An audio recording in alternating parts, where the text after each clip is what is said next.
वक्फ का मतलब है देवोत्तर, भगवान को, खुदा को समर्पित।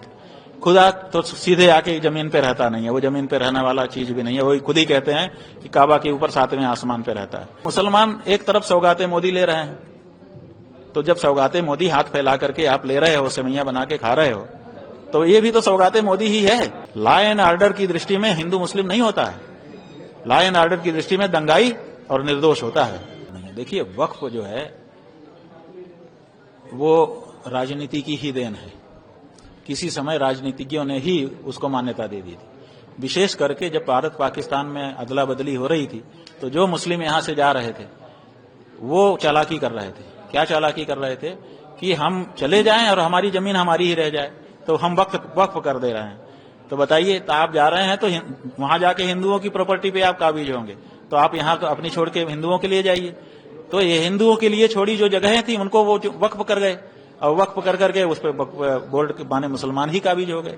तो ये उनको फिर मान्यता भी दे दी गई, बोर्ड को मान्यता दे दी गई, सरकार ने उनके लिए एक नियम बना दिया, संरक्षण दे दिया।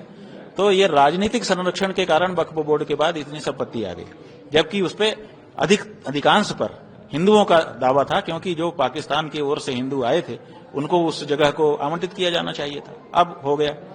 अब वक्फ का मतलब है देवोत्तर, भगवान को, खुदा को समर्पित।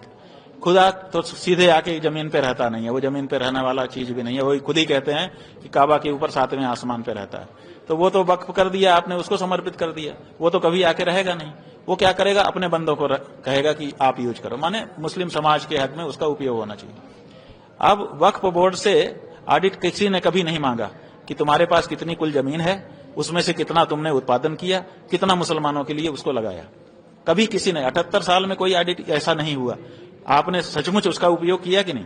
12 साल तक अगर कोई खेत परती रह जाता है तो ये राज्य की सरकारें उसको राजसात कर लेती हैं कि नहीं? परती रह जाने पर कि परती है, आप जोत बो नहीं रहे हैं इसलिए हम राजसात कर लेंगे। अब 78 साल से इनकी जाने कितनी जगहें परती पड़ी हैं, आपने कभी राजसात नहीं किया। आपने कहा कि वक्फ बोर्ड का ही नियम चलेगा।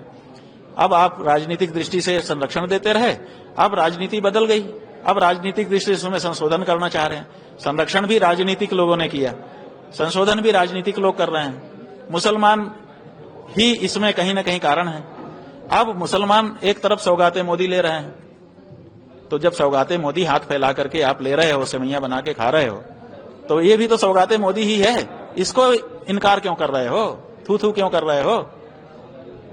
ले लो। तभी तो मुर्शिदाबाद जैसी घटना हो रही है। भाई, मुर्शिदाबाद जैसी घटना कोई भी करे, मुर्शिदाबाद जो है, देखिए ये जब लॉ एंड ऑर्डर का सवाल आ जाता है, उसमें जब कोई मुस्लिम हिंदू कहता है तो हमको बिल्कुल समझ में नहीं आता। लॉ एंड ऑर्डर की दृष्टि में हिंदू मुस्लिम नहीं होता है, लॉ एंड ऑर्डर की दृष्टि में दंगाई और निर्दोष होता है। तो अगर दंगाई चिन्हित करके पकड़ लिए जाए और लटका दिया जाए, माने कड़ा दंड दिया जाए, रूह कांप जाएगी। लेकिन सरकारें ये नहीं करती हैं, और सरकारें ये नहीं करती हैं, जिसके कारण राजनीतिक लोग ये सब बीच बीच में करते रहते हैं, निर्दोष जनता भरपाई करती रहती है। अब वहां हिंदू मुस्लिम की राजनीति आ गई है, भाजपा हिंदू की राजनीति करेगी, ममता मुस्लिम की राजनीति करेंगी। मारा कौन जाएगा? कुछ हिंदू कुछ मुसलमान, ज्यादा हिंदू कुछ मुसलमान। भाई, मंदिरों में तो ताकत नहीं है, आपके कहने से हम मान ले रहे हैं थोड़ी देर के लिए कि ताकत नहीं है, टूट गए। तुम्हारे माता पिता में एक भी ताकत नहीं थी, उन्होंने क्यों नहीं रोका? तुम्हारे दादा दादी परदादा परदादी कोई तो रहे होंगे, उन्होंने क्यों नहीं रोका कि भाई हमारे देश में तुम बाहर से आए हो, आक्रमणकारी हो, खबरदार जो किसी को छुआ। हम तो मस्जिद को भी बचाते हैं, आप तो सबको बचा रहे हो ना, तो आपने मंदिर को क्यों नहीं बचा लिया? आप तो राजनेता हो, आपकी दृष्टि में तो सब होना चाहिए।